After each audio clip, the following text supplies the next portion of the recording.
Hey everybody, welcome back to We Are Podcast. This is We Are Air Season 5, Episode 3, The Suicide Squad. If this is your first time checking out the podcast network, please head over to your favorite podcast app, Spotify, Stitcher, Podbean, or iTunes, and give We Are Podcast Network a like. And if you get a chance, head over to our social media. All links can be found in the description. You can find us on Facebook, Instagram, and Twitter at /We Are Podcast. And with that said, on to the podcast. We are Error. They even do ramen this late. They will for me, because I'm Javier fucking Pirates. The thickest dick in the West.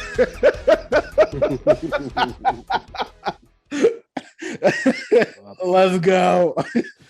So I got a basket for my bicycle today so I could put the puppy in it, and we went out. Yeah, I saw that. You're like the fucking Wicked Witch of the East. Dude, he loved it though. He was the whole time. He was like I was like, this is fucking mom, right on. That's a good way to meet chicks too. Dude, Oh, yeah. Every older woman has stopped and talked to us as we walked him. And then everyone loves a puppy. So I can't, but the puppy phase is Hard to be mad while holding one. I'll tell you that. goddamn juice. Yeah. Somebody would have gave Hitler a puppy. He would have been fine. Melts away. It all Oh, melts away. These maybe I want goddamn juices. maybe I want to kill them all. Hey everybody, welcome to the We Are Air podcast. This is Duck. I'm here with Jake. and Javi. what is the We Are Air podcast? It's the podcast about movies, entertainment, whatever the fuck we want to talk about. And today we're going to start by talking about hands. We're going to start by talking about the movie news. Movie news. Boo dab, boo doo, boo dab, Whitley Wong. All right, let's start by talking about Whittly Wong. the Whitley Wands. Let's talk about Clerks 3 just started production in New Jersey. Kevin Smith, of course, starting it, sending out a photo of the Clerks. Oh, shit, booze. We got booze in the crowd right now. Clerks 3 sent out a photo. Production. Boo. I heard you say boo, Jake. Not a fan anymore. You're leaving the Kevin Smith behind. Is that correct? Boo. I don't like him anymore. What happened to him? What the fuck happened to him? I still like him, dude. He turned to a giant fucking pussy with a heart attack, and then he's like, "Oh, my daughter's in movies now, and I better be, extra fucking gay." I still like him. He's still Kevin Smith to me. He'll always be Kevin Smith to me, but now he's the whiny pussy version of Kevin Smith, the one that should have died with his fucking heart attack. Not this. I don't like this new Kevin Smith who decided to rethink his life. Who still wears goddamn ladies' coats with shoulder pads that are fucking 5 times too big for his fucking skinny ass. Buy some clothes that fit your ass, motherfucker. You're a grown ass man. Like, you're not fucking fat anymore. You're not Silent Bob. Like, what are you doing? He literally, It's a disguise. He does it to fool you, to make you think that he's still the same old Kevin Smith. But no, he wants to fuck up Masters of the Universe and He-Man fans and everything else. And he wants to make a shitty fucking reboot of fucking Jay and Silent Bob. You didn't like it either? Shit. Oh, it was horrible. It was fucking bad. It was bad. It was a lot of fan service, like I said. And as a fan of the podcast, I could see that. And I kept watching it and thinking, well, I don't think other people are going to like this very much. Fan service, he hated it. Fan service doesn't mean shit. Look at Rise of Skywalker. That was all fan service. And I still fucking hate that movie. He did the opposite of fan service. Oh, you're thinking The Last Jedi. He did the opposite. This isn't what fans wanted. Yeah, fans did not want this. Well, but yeah, it was just I just didn't like it.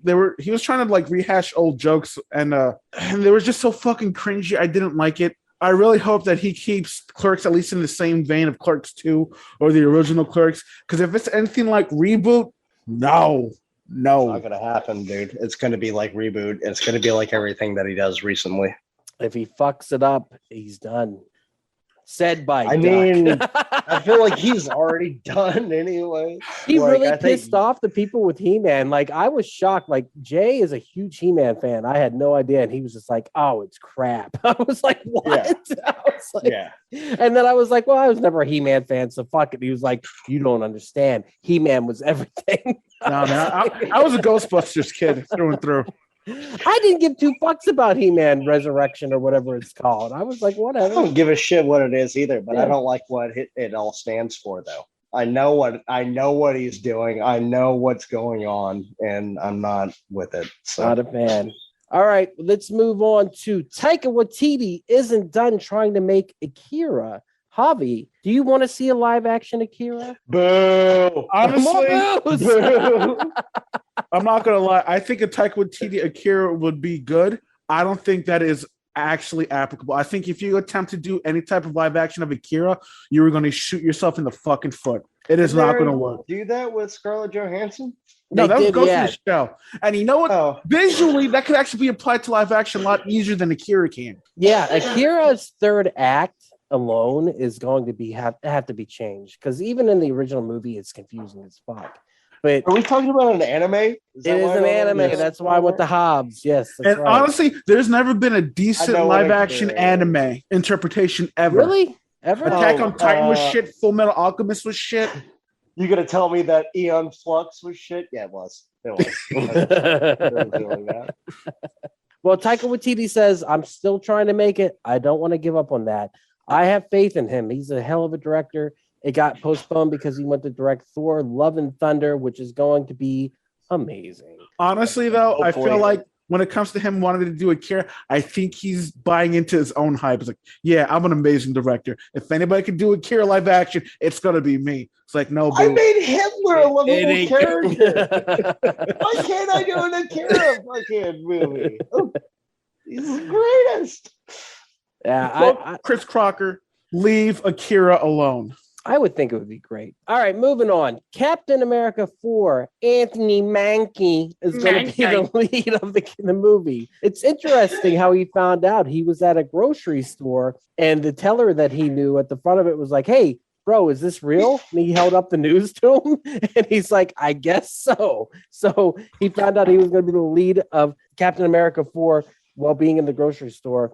Are we looking forward to Anthony Mackie? No, that's not how that happened. We all know it. We all know he knew beforehand. Not some cashier at the Piggly Wiggly was like, hey, you're the new Captain America, right? I still got your message right here. He's like, well, I guess I am, fellow citizen. Like, are you kidding me? It's like he's trying to bite off how Ed O'Neill found out Married with Children was canceled. How did he find out? Wait, what? Yeah, he found out because of, I think it was a motel clerk as he was checking out. He was like, sorry about your show, bro. And then Ed O'Neill was like, what happened? And he called his agent. Yeah, they canceled Married with Children. Oh, God damn it. Love and marriage. Love and marriage. And marriage So go good. together like a horse and carriage. So we looking forward to some Anthony Mackie No, running around. Really?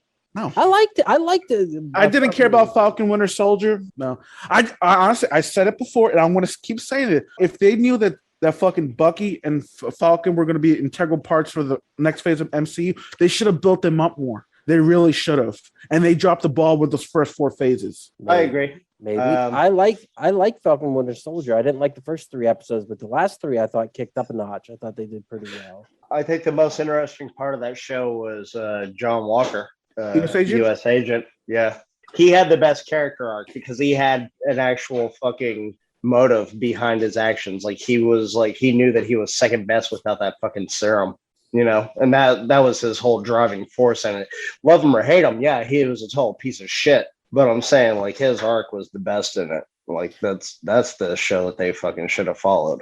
Well, there's rumors that he'll be part of the Dark Avengers when they eventually get to that. So Yeah. that would be Yeah, I heard cool. about that also. That would be cool. I mean, Anthony Mackie, I like him. I do. I like Sebastian Stan, but this show just didn't have any grasping power like, say, WandaVision or Loki. Those were the 2 better of the Marvel series so far. I really like What If. What if I'll it's tell you that. What If is really good. And it's Yeah. 18 episodes long. the second episode really grabbed me because of the star power that they had in it. The animation is fucking beautiful. It's on point. And Javi, I know you're an animation guy. Yeah. You can tell there's a good chunk of this shit that's rotoscoped. Yeah. And a good chunk that's not. But it's well done. It goes together seamlessly. But yeah, what if that's the thing that I'm really hedging my bets on with the fourth phase of MCU personally. Yeah. I think that this is going to be the series that goes, yeah, this is what I want, as opposed to these. I'm not excited about the new phases until we get Doctor Strange or Spider-Man. Though that's what I'm looking forward most to. Excellent fucking segue. Kevin Feige has opened up about all the speculation on the internet about Spider-Man No Way Home, and everyone's saying that maybe they won't even drop a trailer. They're not going to drop a trailer for this one. Yeah, he says. Yeah, they will. That's bullshit. Disney will not allow that, dude. They're like, nope, you got to fucking show these people what the fuck they've been waiting for. I guarantee you, I heard this. This was a fucking false rumor on the internet. But if you think about it, what if like all their action scenes actually involve major spoilers, so they really can't show any type of like things in the trailers? Well, we already know that it's going to be Electro and Doc Ock, so we already know it's going to be multiverse stuff. So you can show that. At the end of the trailer, you drop like the hard like Tobey Maguire or Andrew Garfield showing up. That's what you do. But or I Deadpool. think both of them at the same time. You see one face, and then the other one pops up in the screen. They look at each other like, "What the fuck is going on right now?" And they all look back at the Tom Holland. Wait, is Deadpool Doctor Strange or Spider-Man No Way Home? It's Doctor Strange. Okay, just shit, I got confused. Yeah. So Kevin Feige said, honestly, I've seen the fever online. It has not necessarily occurred to me that it is any more or less secret than any of our other projects. I think all of our projects, we want to preserve surprises. That's all that secrecy is for. So it will be in theaters December 17th, and there will be a trailer before that. You can be assured, he said. So it's definitely a going down. So is it happening? Man. There's no way there would be Disney would not allow that at all because they have too many fucking funds tied up in these goddamn movies. Also, there's going to be a trailer. Yeah, and there could be released anytime now, so I'm looking forward to that. The only other thing Marvel news related they released today is Riri Williams is going to be in Wakanda Forever, which was kind of cool sounding before she gets her own TV show Ironheart, which will be kind of cool. I think if they have Shuri, I think that's the name of the character. Yeah. Introduce her to the tech, like the Wakanda tech, and then she takes that and becomes Ironheart. I think it'd be badass. I think that'd be really cool. I'm excited for Wakanda Forever because I'm very curious to how they're going to do the movie. I feel like they're going to do it as more, instead of focusing on a main character, they're going to do it as like an ensemble piece. And hopefully there's like a bunch of Black Panthers that come through. That'd be really cool. There was like, they took Shuri and they took M'Baku. Thank you. And then M'Baku is the fucking logical fit. Yeah. Honestly, I would love to see him just like take on the role of Black Panther. Like, hey, T'Challa died. Would you be the next Black Panther? Not even say that, dude. Maybe fucking they could just write it off as T'Challa fucking actually went and joined the Ravagers. And like he just never came back. And what if I like that. Yep. Yeah. Well, you know what I'm saying? Like he doesn't necessarily have to be a fucking dead character. They could just be like, you know what? He turned down the mantle and he fucking went and took on other adventures that we don't even know about. Or he went exploring the multiverse. Yeah. I had a theory that maybe they'll show him in the beginning of the movie in costume, and then he disappears for the majority of the movie, and then he comes back in costume and like hands down the mantle. Like you could do that. No one's saying they can't do CGI for him too. This is true, but I don't want them to like fucking Paul Walker him because that is just terrible. It is bad.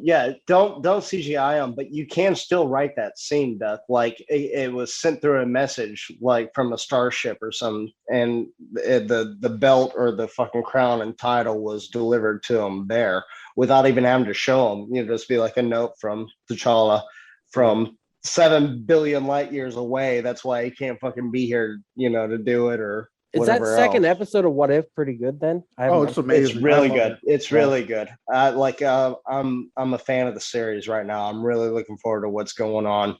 I think that all these characters are going to tie together in some sort of giant event.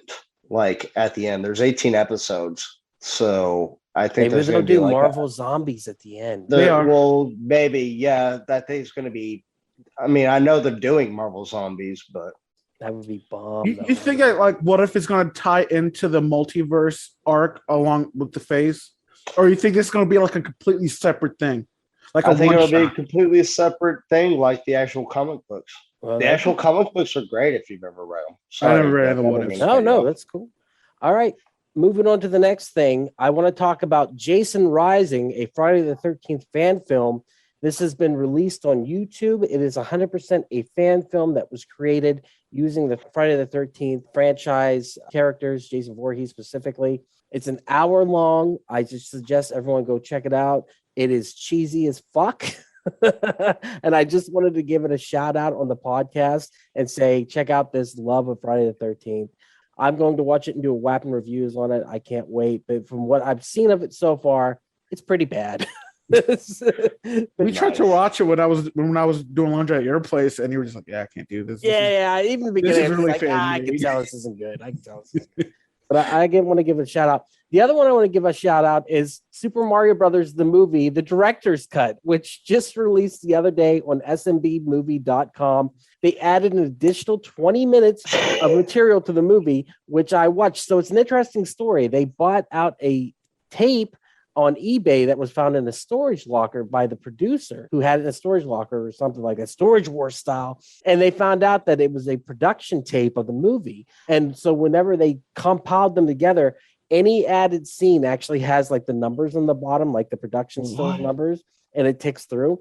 But they actually took the original movie, the DVD quality, and then they took the VHS quality and show you what was deleted from the movie. And the two big scenes, one, there's a Devo chamber where a character who is a tech for the Devo thing where they put the toad up in and he turns into a Goomba, they de-evolve him into slime. And for years, people would wonder why there was slime on the floor in front of the Devo chamber. Well, that's the reason why.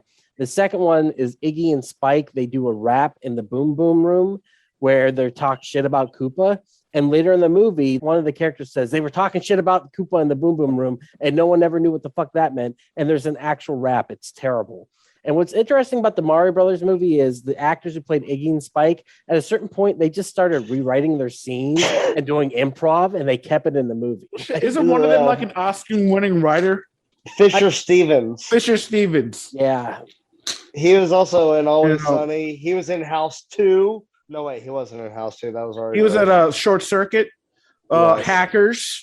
Yes. I know he was in Hackers, but I don't think he's in Fisher Short Circuit. Stevens. Is he? Yeah, he's he the is. Indian Oh, dude. yeah, Yeah, Short he Circuit. is. He's the, 35. he created the virus. Yeah, he's definitely like I said, they got to create their own stuff and they filmed it and they kept it in and they kept some of it not in. And I don't know. I watched it. I enjoyed it. That was the end scene of Mario Brothers, right? Where it's like they throw you off thinking that these guys that are pitching a deal to these brothers were going to give them a Mario Brothers game, and at the end it's Fisher Stevens and the other dude. I don't know You know what anything I'm talking about that. No. Oh yeah, it's the post-credit scene. So there's these guys and they look like salesmen and they're pitching the game Super Mario Brothers to these two guys, and you think that it's Mario and Luigi, and then whenever the camera pans around, it's Fisher Stevens and the other dude. What? Oh shit! Yeah, I've never even seen that. That's at the end. That's at the post credits. They put a post credit at the end of this fucking piece of shit movie. I never saw that before, People are dude. gonna sit and wait. Yeah, look it up. I'm sorry. Yeah. You can look it up right now. I don't care. No, I'm looking it up because I want to see it. Super Yeah. Mario Bros. Dude, as a kid, I fucking loved that movie. As an adult, I'm like, what was wrong with me? Yeah, And here it is. I agree. I agree with you. I wanted to believe it was a good movie as a kid, and then as I got older, I was just like, what was I thinking? Holy fuck! How have I never seen this? There's a couple of Japanese people pitching the game. Yes, It it's goes the to Spike creators and of Mario Brothers doing it. That's so fucked up, dude. Like when you start talking about it, I'm like, what is he talking about? That's awesome. Fuck yeah. All right, right on. Hell yeah. Other than that, Idris Elba is the voice Knuckles the Echidna in the Sonic the Hedgehog 2 movie.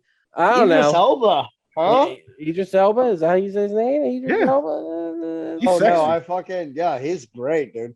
Yeah, he's a pretty good guy. Charles Minor.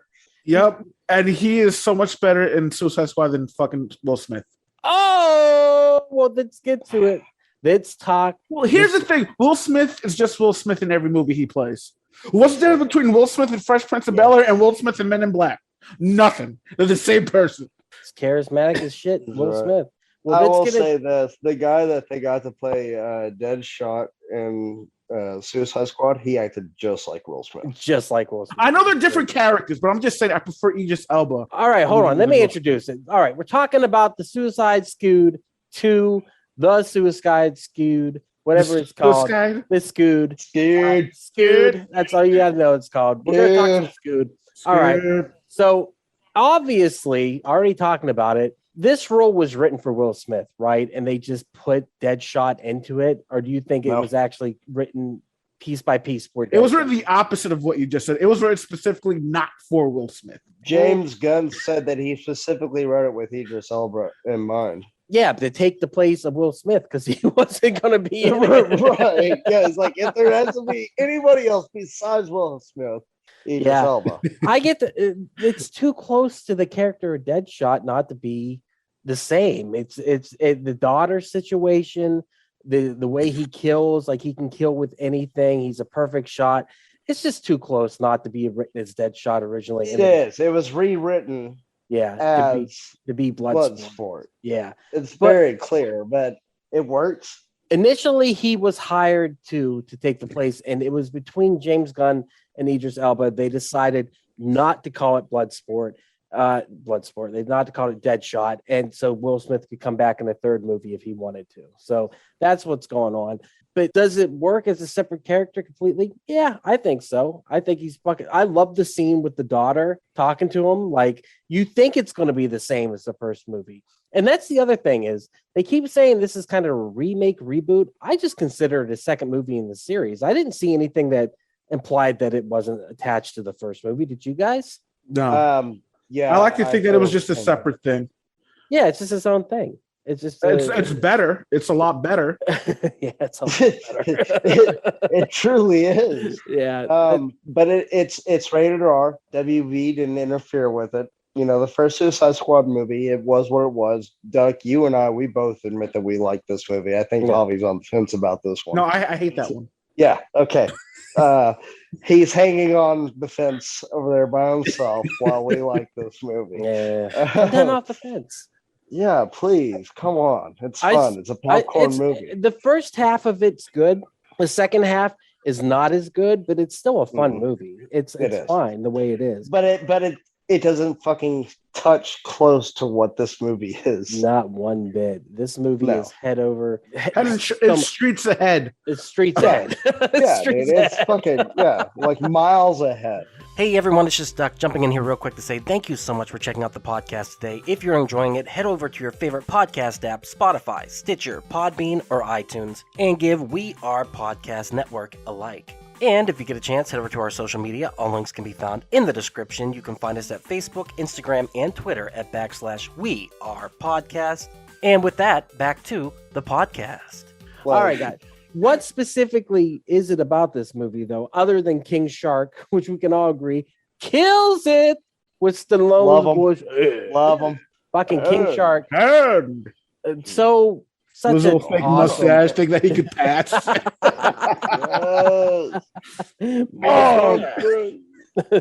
Everything he says, every second of screen time he has is fucking hilarious or awesome. Like he's the Groot of this fucking movie. He's Groot 2.0. Yeah, and James Gunn is like, well, I don't want him to be like Groot. That's like, shut up. You know what you're doing here. Then you got. I'm sorry. Go ahead. You got Sebastian, who's like fucking baby Groot. Also, he really likes using these. The rat catcher rat. Oh, that's I didn't know the rat's name. Yeah, it's adorable. Freaking stupid, cute little rat waving at people, offering up leaves and shit. Like, oh my god. All right, how about the beginning of the movie? The misdirect of putting together the B team or the A team or whatever you call it, and then killing them all off immediately. By the way, I'm sure so many people got a fucking boner watching Pete Davidson get his fucking face. Yes, I was one of them. I was like, fuck yeah, dude. You guys are fans of Pete Davidson? Kill that piece of shit. I fucking hate him. I think they knew that, and that's why they did it. Yeah. Just letting Oh, you of say course. advice. Yeah, of course. I do. And also introduces what level of gore this movie is going to be at, because he just fucking take out his face, just gone. And I love the choice of that song. That these are the people that died. Love that. Yeah, dude. Fucking Jim cool. Carroll. Did you ever see the movie Basketball Diaries? Mm-mm. Leonardo DiCaprio, Mark Wahlberg. No, I never seen that. Oh, it's really good. But either way, he wrote that movie, and it's based on a true story. And then he also is the lead singer of that band that sings that song. These are people that died. Like, he's got a really weird career. You should watch the movie Basketball Diaries if you never haven't. Check that out. Yeah, the beginning of it is awesome. And they kill Boomerang or What's his name? Captain Boomerang. I was shocked that they killed him. Like, Yeah, I hated it. I was like, I will "God damn." admit, that's when I knew it had a different tone, because I actually felt something when Captain Boomerang died. Yeah. Oh shit. Yeah. And it's like, you know me, I love that fucking heartfelt shit, and like something that could get you right here. And he just like, when I saw him get like just like stabbed, like fuck, this is it. And then it blew up behind him. I was like, nope. I thought it was bad. And then, whenever he was on the helicopter to begin with, I just thought his whole interaction with everybody on the plane is like, oh, look, we're in the cold fridge of a butcher's fucking shop. Don't they even know about our halls or whatever? Like, that shit was fucking great. She's like, I'll leave him alone. He's like, what kind of fucking dog you think that is? You kind of posable dogs? Like, he did great at the beginning of it. And I was like, oh man, that it really did hit home though. Like, nobody is safe in this movie, I guess. But yeah, that's the way to do it, to make it seem like anyone can be killed. And then when you find out there's a B team coming in, you're just like, oh shit. Like, but they kill almost everybody except for Flag and Harley. You're just like, holy shit. And whenever they zoom around while playing that song to show like the corpses, I was like, this is fucking hilarious. Like, yeah, dude. I was totally in. I was like, right on, let's go for this adventure. And my only complaint, Javi, I told you I had complaints. I know. This movie is too long.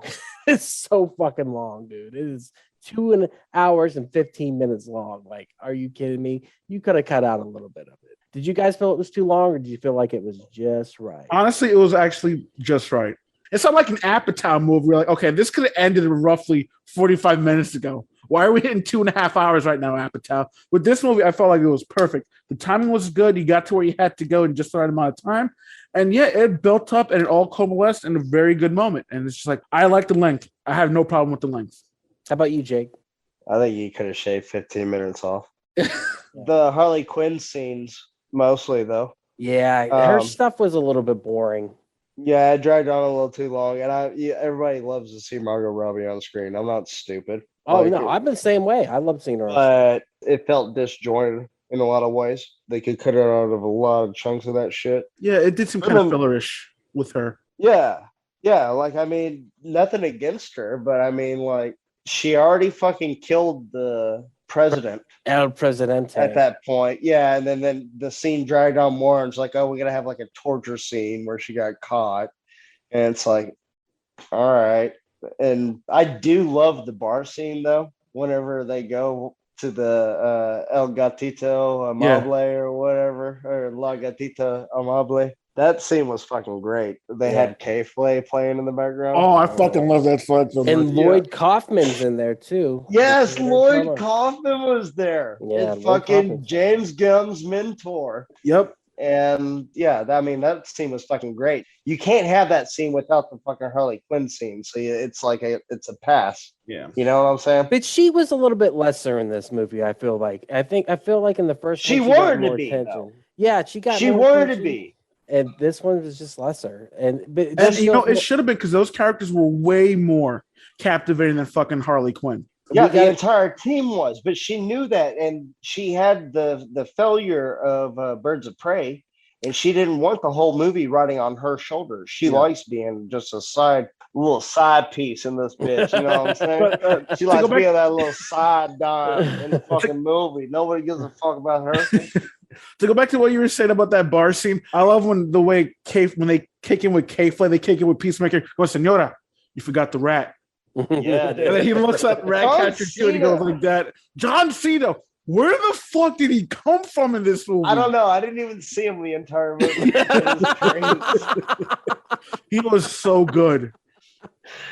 Yeah, he killed it. No, he Well, killed it. it. Fucking Yeah. Polka Dot Man killed it, and King Oh, Shark I killed loved it. That's where you're Yeah, at. dude. Those are Polka your big Dot three. Man Cena was so was- good. All right, King that Shark was scene where they go amazing. in to the camp and they start killing all the resistance fighters, not knowing they're the resistance fighters. Yes, When what King a great Shark- reveal at the I end. know, that Like, was so yeah. fucking at the great. end of that scene, it's like, oh, all of our people are dead. Like, Yeah, that Sorry. was awesome. And especially because they're competing back and forth to see who can kill them better. That was cracking me up. And then King Shark just downing that guy in a couple gulps. That made my day. Just the num. That yeah. cracked me up. I love the interaction between Bloodsport and Peacemaker. He was like, "Oh, non-fatal. That was a non-fatal shot." He goes, "Watch," and the guy explodes. He goes, "Now you're just showing off." "Oh yeah, it's only showing off when you have to show off is dope as fuck." He's right. Fuck, he's right. That was awesome. Yeah, the whole scene was hilarious. I enjoyed the shit out of it. And then, like I said, Polka Dot Man, just his face swelling up. It was hysterical. Like the body horror on that was so The fucking practical effects. The night that, like, whenever he woke up from it was obviously the fucking greatest part of that whole shit right there. But I was in marvel at the practical effects, and I'm so glad they used them also. Mm. And I think we talked about it earlier, maybe before we were recording, but the King Shark ripping the Shark. guy in half. Yeah, yeah. that's a practical effect mixed with CGI. So, and Jake just put that as his background on his Facebook, but it's fucking so cool looking. And that's James Gunn's favorite shot of the movie. He said that's Yeah. the favorite thing he produced for the movie, which rightfully so. But this movie has a so lot of cool looking shit. I mean, especially when you get to Starro at the end of the movie. If they would have ended the movie before fighting Starro, I actually think I would have been okay with it. Like whenever they're just like, it's too big, fuck them. But the fact that they continued it on, I was like, all right, I'm down with this. But even in the theater, I was like, I'm okay if they end the movie here. Like if they say fuck it and we're out. But the fact that they went on to battle him, I love the fact that Harley Quinn takes him out with the fucking javelin she's been holding the whole time. I thought it was a really cool scene when like she actually goes into his eye and it's just like a pool. Yeah. And the rats come in and start eating. Like I thought that And was she cool. can't swim though. She can't Remember swim? in the first movie, Yeah. she was like, "Pumpkin, I can't swim." And then she goes underwater, but she can hold her breath forever. Oh, I totally forgot about that. Yeah, because before they crash, she says that. Yeah, Batman and then comes in she and saves fucking- her and gives her the fucking You know, kiss. One thing I do love about James Gunn, though, I like the fact that his use of like practical effects, it's like he's never let go of that, like from his like fucking working at trauma days under Lloyd Kaufman and shit. And I like the fact that he still carries that through his films like Super. That was almost all fucking practical effects. He had even had practical effects in fucking Guardians, and I like to see that he brought that to the DC movie with fucking the Scood. Dude. Scood. Well, Fucking I Scood. already said it. King Shark fucking killed it. Awesome with The- Sly the- Stallone's voice. I mean, it's one of my favorite characters in the movie. I was really upset that Rick Flag got killed. Yeah, that was cool how they did the Mortal Kombat looking inside the X-ray Yeah. vision, showing the Yeah. heart and the That was little really piece of good. porcelain going into him or whatever it was. I was like, oh, you That whole scene felt was it. amazing. The fight was amazing. The whole Oh scene. yeah, the scene with because it started off in the reflection of his helmet, the Peacemaker helmet. And Yeah, you that saw was- like a whole like 180 turn of the entire room with it. That was what I was going to say. The cinematography in this feels like a comic book, especially like whenever they have like they show them walking on the beach and then the Now. beach, yeah, like all the fragments of the beach. Or Yeah, whatever. It says now. Jotunheim or Harley Quinn. And a lot of that Yeah. was done in camera. You could tell, like whenever Harley Quinn's down in the hole, it says, majority like, of it. back to Harley.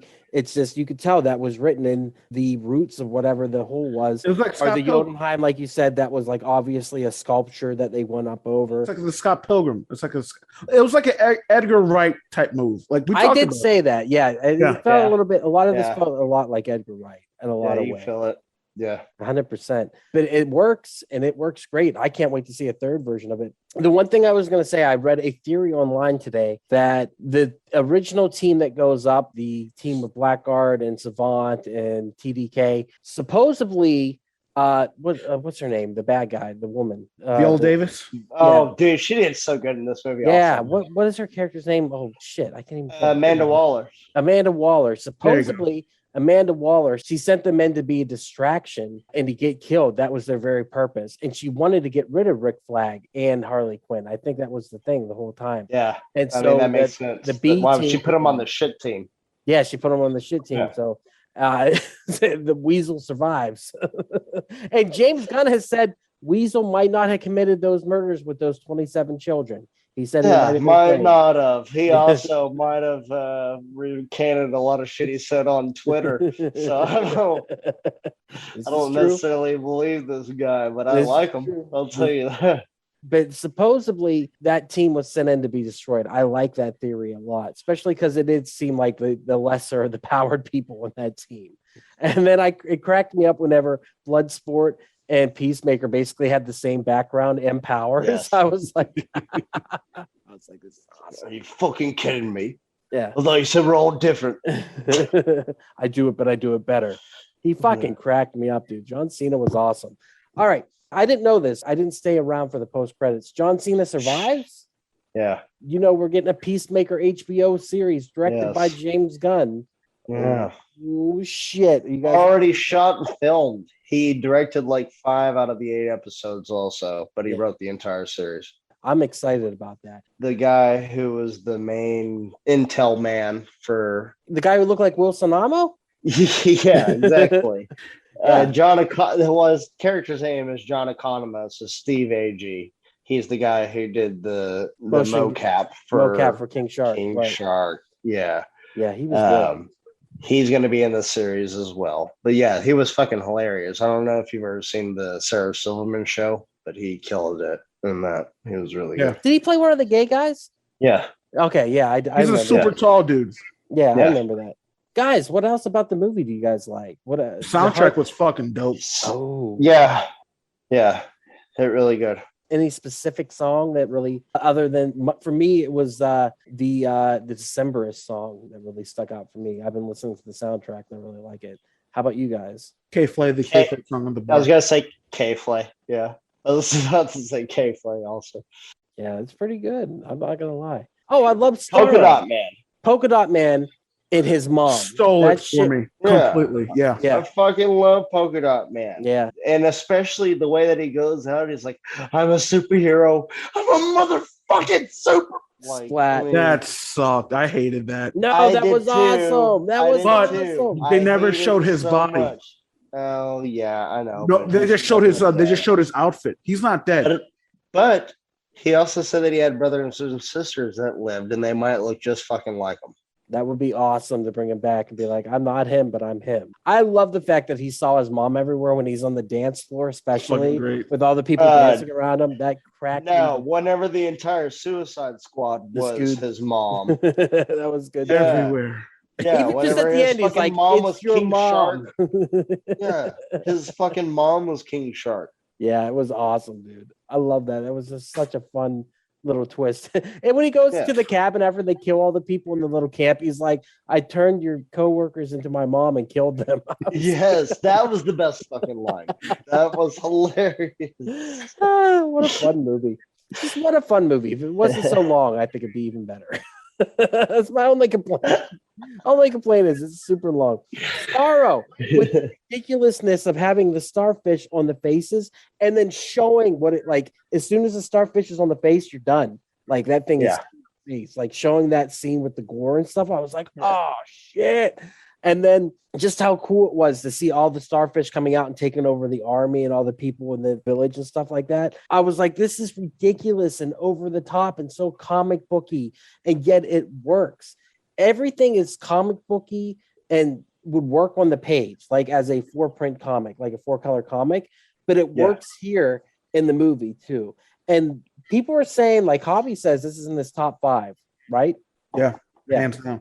So, like, why? Why is it in your top 5? It's really well done. The writing is really good. The acting was so fucking well done.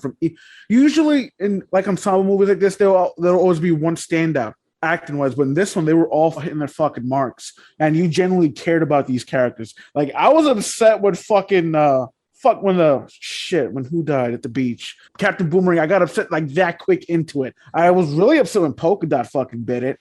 And I kind of understood where fucking Star was coming from, that he just wanted to be left alone and look at the stars.